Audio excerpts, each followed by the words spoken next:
TVS Motors ने दिसंबर 6, 2017 को BMW के साथ कोलैबोरेशन में टीवीएस अपाचे RR 310 को इंडियन मार्केट में लॉन्च किया और समय के साथ टीवीएस ने RR 310 में अपडेट्स लाते रहे और अब 2024 आ चुका है और टीवीएस ने एक बार और अपडेट कर दिया है और हाँ, अपडेट्स के साथ प्राइसेस भी बढ़ता है। तो चलिए देखते हैं कि इस बार क्या अपडेट्स हुए हैं इस टीवीएस अपाचे RR 310 में। तो शुरुआत हम लोग इसके इंजन के साथ ही करेंगे। BMW G310 RR में जो इंजन है एग्जैक्टली वही सेम इंजन अपाचे RR 310 में भी इस्तेमाल किया गया है, जो कि 312.2 सीसी का liquid cooled reverse inclined engine है जो 38 bhp की पावर प्रोड्यूस करता है 9700 आरपीएम पे और 29 न्यूटन मीटर का टॉर्क प्रोड्यूस करता है 7700 आरपीएम पे।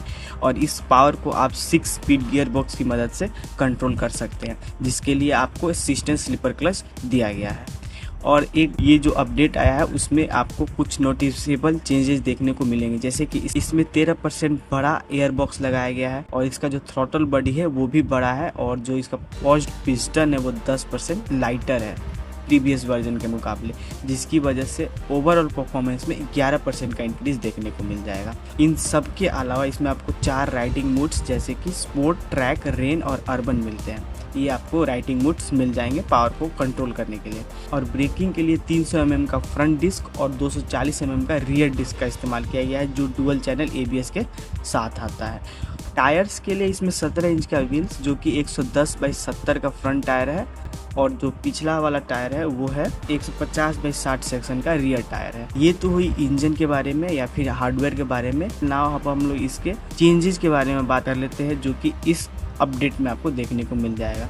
ठीक है, देखिए बाहर से लुक्स में और डिज़ाइन में आपको बहुत ज़्यादा चेंजेस देखने को नहीं मिलेगा, क्योंकि ये मोटरसाइकिल ऑलरेडी मॉडर्न और मतलब कि अच्छी दिखती है, तो इसमें बहुत ज़्यादा चेंजेस की ज़रूरत है नहीं। ठीक है, तो इसमें जो नया चीज़ दिया गया वो ये है कि इसमें आपको ट्रांसपेरेंट क्लच कवर मिलेगा और एरोडायनेमिक विंगलेट्स देखने को मिल जाएंगे फ्रंट में, जिसका इस्तेमाल MotoGP मोटरसाइकिल्स में डाउनफोर्स क्रिएट करने के लिए किया जाता है। और TVS ने कहा है कि ये सिर्फ दिखावा के लिए नहीं है, मतलब शो ऑफ के लिए नहीं है, ये एक्चुअली में 3 kg का डाउनफोर्स क्रिएट करता है, जिसकी वजह से आपको रेस ट्रैक्स पे एज मिल जाएगा। तो ये मतलब कि विंगलेट्स जो है दिखावे के लिए नहीं है। बाकी ये जो मोटरसाइकिल है वो अपने प्रीवियस वर्जन के साथ बहुत ही ज़्यादा आइडेंटिकल है। इसको आप डिफ्रेंशिएट करने के लिए इस विंगलेट्स का इस्तेमाल कर सकते हैं और नए ग्राफिक्स कलर की हेल्प से ही आप मतलब कि डिफ्रेंशिएट कर सकते हैं। ठीक है, इन सब के अलावा इसमें आपको डुअल प्रोजेक्टर हेडलैम्प मिलेगा, रियर व्यू मिरर्स मिलेंगे जो कि फ्रंट कॉल में इंटीग्रेटेड है, बड़ा विंड स्क्रीन और जो राइडर का सीट है वो थोड़ा सा नीचे है। ठीक है, और जो हैंडल बार्स है वो पीछे की तरफ आते हैं और जो फुट पैक्स है वो पीछे की तरफ सेट है। मतलब प्योर स्पोर्टी या फिर आपको रेस ट्रैक वाली फीलिंग आने वाली है इस मोटरसाइकिल पर बैठने के वाले, मतलब कि आपको पूरी तरह से एक रेसिंग बाइक की जो MotoGP वाली मोटरसाइकिल्स होते हैं वो फीलिंग आपको आने वाली है इस मोटरसाइकिल पर बैठने के बाद। और जो रियर मतलब इसका पूरा जो सीट है वो स्प्लिट सीट सेटअप है।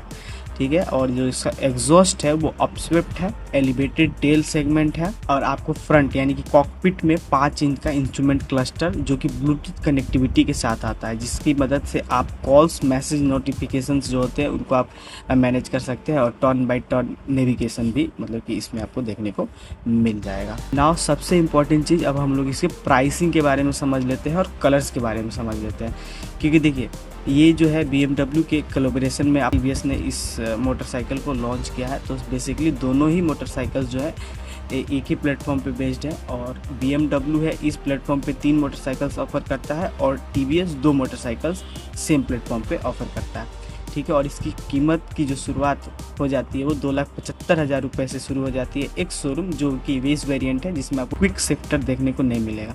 अगर आपको क्विक शिफ्टर चाहिए तो आपको 2,92,000 रुपये मतलब 2,92,000 रुपये आपको पे करने पड़ेंगे। ठीक है, और इसका जो रेसिंग रेड कलर है वो स्टैंडर्ड कलर है और एक और कलर है इसमें जो कि है बॉम्बे ग्रे, जो कि 2,97,000 रुपये एक शोरूम पे अवेलेबल है।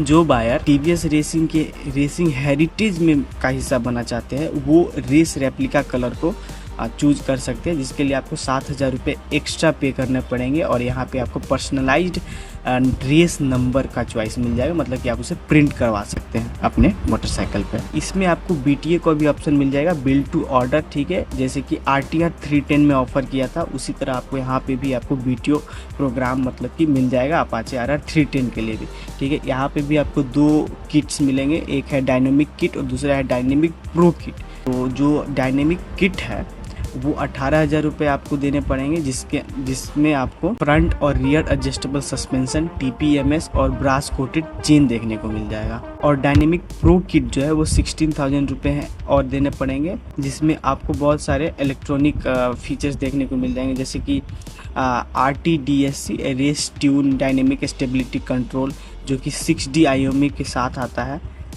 इसके अलावा आपको cornering ABS, cornering traction control, cornering cruise control, wheelie control, slope dependent control और रियर लिफ्ट अप कंट्रोल भी जैसे फीचर्स को ऑफर किया जाएगा। एक बार मैं फिर से आपको प्राइसिंग समझा देता हूँ। तो अगर आपको रेड कलर में लेना है विदाउट क्विक शिफ्टर तो उसके लिए आपको 2,75,000 रुपये देने होंगे, ठीक है।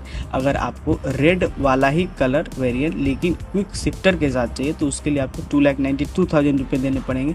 और अगर आपको बॉम्बर ग्रे लेना है तो उसके लिए 2,97,000 रुपये देने होंगे। लेकिन अगर आप BTO प्रोग्राम में मतलब कि इनरोल करते हैं तो अगर आप डायनेमिक किट लेते हैं तो 18,000 रुपये, डायनेमिक प्रो किट लेते हैं तो 16,000 रुपये और एक्स्ट्रा पे करने में, और अगर आप रेस रेप्लिका कलर के साथ जाते हैं तो 7,000 रुपये एक्स्ट्रा और देने होंगे, ठीक है। तो ना अब आप पे डिपेंड करता है कि आपको कौन सा कलर या आपको लेना है और आपको BTO के साथ जाना है या नहीं जाना है। तो ओवरऑल देखा जाए तो कंपनी ने परफॉर्मेंस में इम्प्रूवमेंट किया है, ठीक है, और बाकी डिज़ाइन लुक्स में बहुत ज़्यादा चेंजेस देखने को नहीं मिलेगा, ठीक है। और ये जो मोटरसाइकिल है वो मार्केट में BMW G310RR के साथ तो कम्पीट करेगी ही करेगी, KTM RC 390 के साथ भी करेगी, साथ में कावासाकी निंजा 300, यामाहा R3 और अप्रिलिया RS 457 के साथ अब कम्पीट करेगी।